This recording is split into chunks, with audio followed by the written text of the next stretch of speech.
अब तक परखे गए हकायक से हम ये जान सकते हैं कि पुलिस खा कितने भी मुकाबले क्यों ना कर ले, जराइम का गिराफ वक्ती तौर पर तो ठहर सकता है मगर मुस्तकिल नहीं। पुलिस मुकाबलों के जरिए जराइम में कमी चाहती है। जाली मुकाबला खुद एक जुर्म है, लिहाजा इससे जराइम में किसी तरह की कमी वाक़या होना मुमकिन नहीं। सच कहें तो इन मुबैना पुलिस मुकाबलों की रीत ने ही कानून के एहतराम को कानून के खौफ में तब्दील कर दिया है। इससे लोगों का दिल में पुलिस के बारे में खौफ बढ़ जाएगा। हर चीज़ का फैसला should be in the court system. Police अपने कन्वीनियंस से अगर उनको सुस्ती आ रही होती है कि पूरा वो उनको फाइल सिस्टम बनाना होता है, ये करना होता है, so they just kill people and that's not right. जो भी बात हो वो अदालत तक जानी चाहिए, अदालत फिर आगे जो उसे सजा दे वो होना चाहिए। इससे कुछ बेगुनाह लोग भी मारे जाते हैं तो इट्स नॉट राइट, नहीं होना चाहिए। इस तरह तो फिर लोग गलत भी बना के वाक़यात को अपनी मर्जी से अपना कानून नाफिज करना शुरू कर देंगे, जो कि एक मुल्क के लिए तो बिल्कुल ठीक नहीं है। पुलिस मुकाबलों के हामी नजरियात रखने वाले पुलिस अफसरों का कहना है कि पुलिस ऐसे मुजरमों को गिरफ्तार करके जब अदालतों में पेश करती है तो अदम शहादत और दूसरी कानूनी पेचीदगियों के बायस वो जमानतों पर रिहा हो जाते हैं। और ये है भी एक खुला सच, क्योंकि आम तौर पर मुद्दई या गवाह जेल में डाकू की शनाख्त परेड और अदालत में इसके खिलाफ शहादत देने नहीं जाते। वो शायद इसलिए कि एक बार डाकू से नुकसान उठाने के बाद लोग दूसरी बार इससे खुली दुश्मनी नहीं डाल सकते। दूसरा ये कि गवाह को तहफ़्फ़ुज़ देना भी पुलिस की जिम्मेदारी है, जिसे उठाना तो दूर पुलिस अक्सर खुद गवाह को डराए रखती है। क्रिमिनल्स को पता लग गया था कि ये मेरी मुखबरी फलां बंदे ने की है, उन्होंने उसको मार दिया था। 2-3 वाक़यात मेरे लम्बे हैं। तो उसमें से जो वो काली भेड़ें जैसे कि कहते हैं कि पुलिस में भी कोई ऐसे लोग होते हैं जो अपने महकमे के राज जो हैं वो क्रिमिनल्स तक पहुंचा देते हैं। डाकुओं की जमानत पर रिहाई की जिम्मेदारी अवाम और अदालतों पर डालने वाले पुलिस अफसर ये नहीं जानते कि शायद ही कोई ऐसा मुकदमा हो जिसमें पुलिस ने किसी मुल्ज़िम की जमानत पर रिहाई के खिलाफ किसी आला अदालत से रुजू किया हो। हालांकि कानून पुलिस पर ऐसा करने की पाबंदी भी आयद करता है। जब अदालत में पेश होते हैं तफ्तीशी अफसर और अदालत उनसे कोई भी केस के बारे में सवाल कर रही होती है, उसको पता ही कुछ नहीं होता कि मिसल में है क्या, तो जब तफ्तीशी अफसर बेचारे ने चालान ही एक लूला लंगड़ा किस्म का पेश किया होगा कोर्ट में, तो वो जमानत पे रिहा नहीं होगा तो और क्या होगा। पुलिस को डाकुओं की जमानत पर रिहाई के बाद एक बार फिर से इनकी गिरफ्तारी के लिए कोशिशें करना पड़ती हैं। ये कहने में तो आसान है, मगर किसी मफरूर डाकू की नए सिरे से तलाश यकीनन एक मुश्किल काम है, जिसमें मेहनत और वक्त दोनों सर्फ होते हैं। जिस तरह बीमारी के लिए इस्तेमाल होने वाली दवाई के साइड इफेक्ट्स होते हैं, बिल्कुल इसी तरह जाली पुलिस मुकाबले भी हमारे मुआशरे पर गहरे और बुरे असरात मुरतब करते हैं। हमारी सोसाइटी अजियत पसंद हो गई है, दूसरों को अजियत देख के खुश होती है, बजाय इसके कि उस पर अफसोस करें या मुदाखलत करें, देख कर ताली बजाते हैं। डाकू जिसका आम तौर पर तमाम तर मफाद मालो जर में होता है, किसी की जान लेने नहीं आता। जाली पुलिस मुकाबलों की मौजूदगी में वो किसी भी मजामत की सूरत में बहुत ज्यादा पुरतशद्दुद वाक़या होता है, क्योंकि उसे मालूम होता है कि पकड़े जाने की सूरत में इसे मार दिया जाएगा। सो वो दूसरे को मारकर अपनी जान बचाने की कोशिश में रहता है। यही वजह है कि पुलिस मुकाबलों के बढ़ते ही डकैती या राहजनी की वारदातों के दौरान कत्ल में बहुत हद तक इजाफा हो जाता है। इंसान जब डकैती करने जाता है वो ये उसी से काम होता है जो अनट्रेन होता है, जो घबरा जाता है कि यार ये मुझे पकड़ लेंगे, मार देंगे, ऐसे कर देंगे, उससे वो फायर चल जाता है। समझ ये नौजवान जिसका नाम और शनाख्त हम सीगा राज में रखे हुए हैं, एक अरसे तक जुर्म की दुनिया से जुड़ा था। इसके खिलाफ डकैती, अगवा बराए तवान और पुलिस मुकाबले समेत मुख्तलिफ मुकदमात दर्ज हुए। वो अरसे तक जेल में रहा और वहीं इसकी जिंदगी का रुख तब्दील हुआ। बदमाशी में उसकी हुकूमत है तो वो टॉप 10 है, अगर जरा कुर्सी नीचे से फिसली नहीं तो वो भी शीशा। इस नौजवान का कहना है कि शायद ही कोई ऐसा मुकाबला होता हो जो असल हो, वगरना तो वो खुद ऐसे कई अफराद को जानता है जिन्हें पुलिस ने हवालात से निकालकर मुकाबले में पार कर दिया।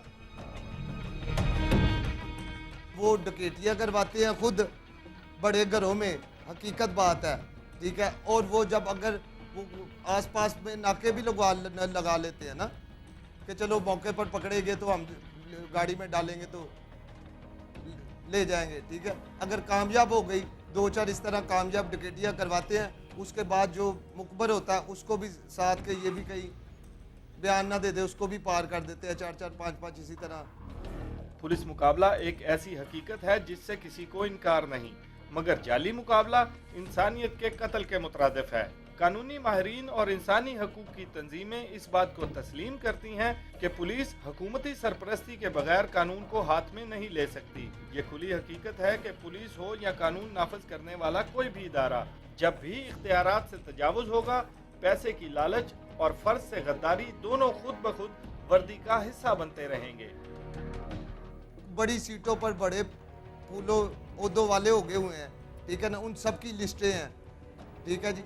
और बहुत शौक जरिए से अगर वो किसी अब जाली पुल से मुकाबला करेंगे तो आप उनकी लिस्टें फिर इशू कर दीजिएगा। सदर पाकिस्तान वज़ीर आला core commander chief justice Nazim Lahore, वो जब उनके बूटों के तस्मे कस जाते हैं ना भाईजान, तो तब वो बाज आते हैं। पुलिस का रात में मुबैना मुकाबले करना और दिन में इख्तियारात से सरेआम तजावुज न जाने क्यों हुक्मरानों की आंखों से मुसलसल ओझल रहा। मुकाबले में मार दिए जाने वाले डाकुओं और जराइम पेशा अफराद की लाशें सरेआम सड़कों पर घुमाई गई। पुलिस लाउड स्पीकर्स पर न सिर्फ अपनी फतह के ऐलानात कराती रही, बल्कि सरे बाजार ऐसे जराइम पेशा अफराद को मौत की नींद सुलाने के दावे भी जारी रहे। जालिमों, बदमाशों और बदताखोरों का यही अंजाम होगा। गुजरांवाला में ऐसे मुबैना मुकाबलों के बाद हुकूमत की तरफ से पुलिस को इनाम और इकराम दोनों ही मिलते रहे, जिसमें वजीर कानून पंजाब पेश थे। यानी पुलिस और हुकूमती ओहदेदार मिलकर अवाम पर ये तासुर छोड़ते रहे कि डाकुओं को मार दिया जाना ही बेहतर है। दूसरी इंतहा की तरफ जो है ना, वो भी जाना जो है मुनासिब नहीं कि अब आप इस बात को जो है वो इस्टेब्लिश कर दें कि जी डाकू साहब अगर आएँ तो सारा घर उनकी खिदमत में लग जाए कि जनाब डाकू साहब को कोई नुकसान ना पहुँचे, उनकी चाय वगैरह का इंतज़ाम किया जाए, उसके बाद वो कहा जाए कि जनाब आपने जो लूट के ले जाना ले जाएं, तो आपको कोई नुकसान नहीं पहुंचना चाहिए। मैं तो लोग डाकुओं को गोलियां मारे, जो काम हमसे नहीं हो रहा वक्त की कमी की वजह से। पुलिस जब अपनी मसरूफियात की बिना पर डाकुओं को मारने का इख्तियार आवाम को देने लगे तो ये किसी साने के मुतरादिफ है, और ऐसा हुआ भी। गुजरांवाला रीजन में कोई 2-3 वाक़यात ऐसे हुए जिसमें डाकुओं को मारा गया और उसके बाद इस बात की नुमाइश की गई, तो शायद वहाँ पे लोगों का ये ख्याल या ये एक रवैया मौजूद था कि डाकू अगर पकड़े जाएं तो उनका जो है वो असल हल यही है कि उनको मार दिया जाए और उसके बाद फिर उनको उनकी डेड बॉडीज़ को जो है कोई शहर या गांव में घुमाया जाए। सियालकोट के 2 नौजवान भाइयों की मौत पुलिस मुकाबले में तो नहीं मगर पुलिस के हिसार में जरूर हुई। सियालकोट में 2 भाइयों को डाकू करार देकर सरेआम कत्ल कर दिए जाने की वारदात भी पुलिस के इख्तियारात से तजावुज की कहानी है।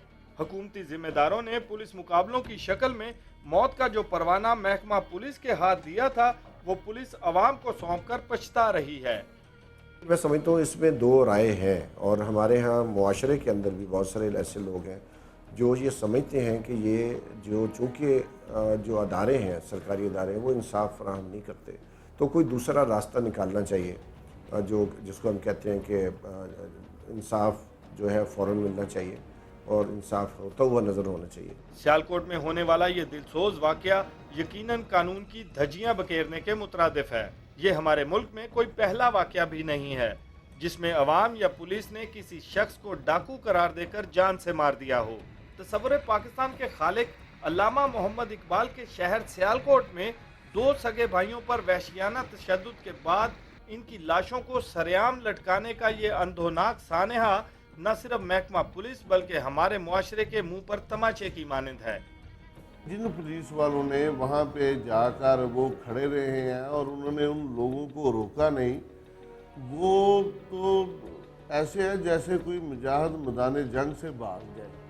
जिन्होंने मारा वो तो खैर हैं ही जो जैसे हैं, लेकिन जो लोग देख रहे थे, जो अवाम अपने आप को कहते हैं, उनका भी बहुत बड़ा कसूर है। और ये सारी बात इस बात से शुरू हुई है कि हमारे मुल्क में मावराए अदालत कत्ल को जायज़ करार दिया जाता है। ड्यूरिंग डिकेटी उनको अगर वो हिट हो जाते तो और बात थी। ये तो जो बर्बरियत का जो बाद में मीडिया ने फुटेज दिखाई है, जिस तरह से किया गया है, तो उस बर्बरियत की जो है वो तो किसी सूरत में भी अगर आपको कानून ये इख्तियार दे भी दे कि जी अगर कोई डाकू है और उसे आपने पकड़ लिया है तो आपको इजाज़त है कि आप उसको मार दें, तो फिर इस तरीके से मारने की तो कोई इजाज़त कानून नहीं दे सकता। हर दम मुकाबलों के लिए तैयार पंजाब पुलिस के सामने दो भाइयों को जिस वहशियाना तरीके से कत्ल किया गया, वो इस बात की दलील है कि मकामी पुलिस इन्हें मार दिए जाने पर राजी थी। तभी तो सुप्रीम कोर्ट के हुक्म पर इस साने की इंक्वायरी करने वाली टीम को ये इंकशाफ भी हो सका कि इस वारदात में इस्तेमाल होने वाले डंडे रेस्क्यू 1122 और पुलिस वालों के थे, जबकि लाशें लटकाने के लिए भी रेस्क्यू की रस्सियां इस्तेमाल हुईं। अवाम के मजमे का बहाना बनाने वाले पुलिस अफसरों में से कोई भी इस बात का जवाब नहीं दे सका कि मजलूमों को बचाने के लिए किसी ने एक हवाई फायर तक क्यों नहीं किया। रही बात पुलिस मुकाबलों के जरिए फौरी इंसाफ मुहैया किए जाने की, तो तालिबान भी कुछ ऐसा ही करते थे जिन्हें आज हम सब दहशतगर्द तस्वुर करते हैं। हमारी पुलिस ने मुकाबलों के रास्ते को शॉर्टकट के तौर पर इस्तेमाल किए रखा है, तभी तो आज इमदादी रस्सियां गले का फंदा बनने लगी हैं।